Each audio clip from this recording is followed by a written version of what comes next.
उसी दिन से इन्वेस्टिगेशन ऐसे केसेस में जो होता है कि सीआरपीसी 174 के हिसाब से एडीआर नंबर देकर एक अननेचुरल डेथ का केस इन्वेस्टिगेट किया जा रहा है, उसी में इन्वेस्टिगेशन चल रहा है।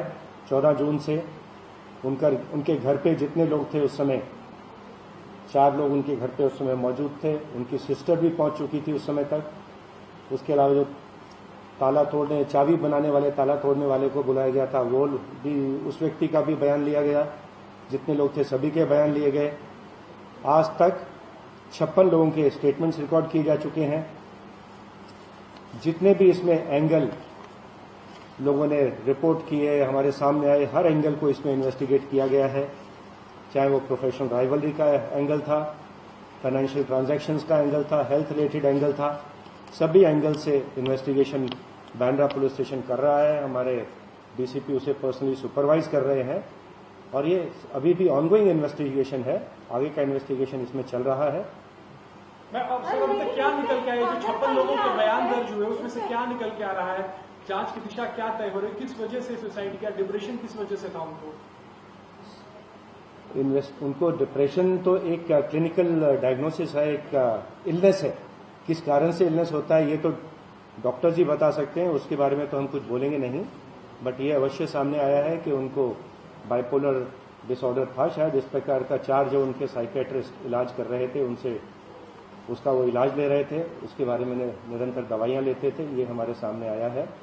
और क्या सर्कमस्टांसेस थे जिसकी वजह से उन्होंने अपनी जान ली उस समय, वही हमारा सब्जेक्ट ऑफ इन्वेस्टिगेशन है। और ऐसा इन्वेस्टिगेशन जो एक 174 का इन्वेस्टिगेशन होता है, उसके 2 निष्कर्ष निकल सकते हैं। या तो इन्वेस्टिगेशन के बाद ये निष्कर्ष निकल सकता है कि इसमें कुछ क्रिमिनलिटी नहीं है, ऐसे में उसे एडीआर फाइनल के लिए मजिस्ट्रेट कोर्ट भेजा जाता है, मजिस्ट्रेट उसको एग्जामिन करके क्लोजर करता है।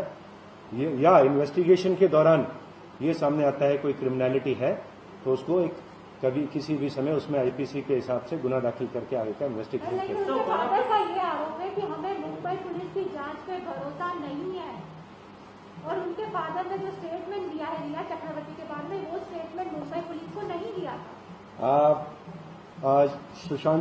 श्री सुशांत सिंह राजपूत के पिता श्री, उनका नाम क्या था, कृष्ण कुमार सिंह, और उनकी 3 बहनों का नीतू सिंह एंड करिश्मा एंड उनके ब्रदर इन लॉ का स्टेटमेंट 16 तारीख को रिकॉर्ड किया गया था। हमारे पास स्टेटमेंट्स भी हैं और उस स्टेटमेंट में उन्होंने कोई शक व्यक्त नहीं किया था। ये सभी स्टेटमेंट्स उनके जो ब्रदर इन लॉ पुलिस में है श्री ओपी सिंह, उनकी प्रेजेंस में रिकॉर्ड किए गए थे।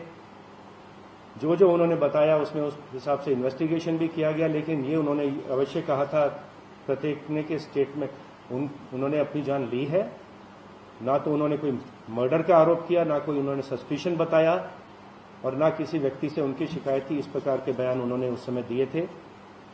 और जो कानून में, सीआरपीसी में, क्रिमिनल लॉ में फर्स्ट इन्फॉर्मेशन होती है उसकी बहुत सैंक्टिटी होती है। फर्स्ट इन्फॉर्मेशन उसके श्री कृष्ण कुमार सिंह ने मुंबई पुलिस को दी थी, जो उनके स्टेटमेंट के उनकी साइन स्टेटमेंट हमारे पास है, उसमें रिकॉर्डेड है हमारे पास। और उसके ऊपर कानून में भी जो फर्स्ट इन टाइम होता है, अनकरप्टेड वर्जन, बिना आपको सोचा समझा आपका वर्जन नहीं होता, जो आपको इमीडिएटली मालूम होता है, वो वर्जन जो आप रिकॉर्ड करते हैं वो हमारे पास है। उसके बाद भी लेकिन हमने उनकी सिस्टर्स को दोबारा बुलाया करॉबरेशन के लिए, जो फैक्ट सामने आए थे। उनकी सिस्टर्स उसके बाद से हमारे इन्वेस्टिगेशन जो है नहीं हुई है। और अगर किसी को भी किसी के बारे में भी कोई शिकायत है तो अवश्य ही वरिष्ठ अधिकारियों से मिल सकते हैं, हमारे से आके मिल सकते हैं। और कोई भी उनकी अगर किसी एंगल से वो चाहते हैं इन्वेस्टिगेशन किया जाए, हम अवश्य इन्वेस्टिगेशन करेंगे।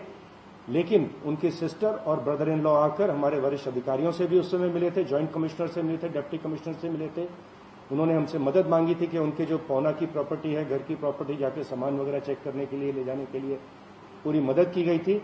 उस समय भी किसी प्रकार का शक या हमारे इन्वेस्टिगेशन के बारे में कोई भी शिकायत उन लोगों ने कन्वे नहीं की थी। सर, रिया चक्रवर्ती के बारे में क्या आप लोग इन्वेस्टिगेशन में क्या निकल के आया? दोनों के बीच में, सुशांत और रिया के बीच में रिश्ते कैसे थे? क्या जो आरोप बिहार पुलिस ने अपने FIR में दर्ज किया उसमें कुछ भी सत्यता है? आपके इन्वेस्टिगेशन में क्या आया है सुशांत? अभी सत्यता तो क्या आरोप लग रहे हैं, सत्यता तो सामने है। It is ongoing investigation. अभी हमारा इन्वेस्टिगेशन कोई कंक्लूड नहीं हुआ है।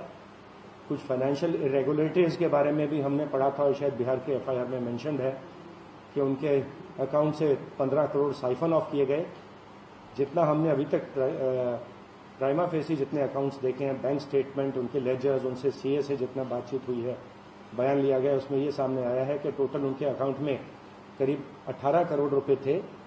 उसमें से अभी भी 4-4.5 करोड़ रुपए शायद उनके FDs में और बैंक अकाउंट में प्रेजेंट है। बाकी जो 13-14 करोड़ खर्च हुआ, पूरा उसका डिटेल है, एग्जामिन किया जा रहा है। लेकिन जितना अभी तक दिखाई दे रहा है उसमें से डायरेक्टली एक भी पैसा शायद रिया चक्रवर्ती के अकाउंट में अभी तक ट्रांसफर नहीं हुआ है। बट हम डिटेल में एग्जामिन कर रहे हैं। जो डॉक्टर्स थे जो इलाज कर रहे थे उनका भी हम स्टेटमेंट लिए हैं, उनसे भी संपर्क में हैं। और जो उनके घर से उनका लैपटॉप या फोन भी जब्त किया गया, उसको भी टेक्निकल एविडेंस भी एग्जामिन की जा रही है, वो भी हमारे सामने है। और ये ऑनगोइंग इन्वेस्टिगेशन है। और भी जो कुछ लोगों के बयान हमको लगेंगे, अवश्य बयान रिकॉर्ड किए जाएंगे।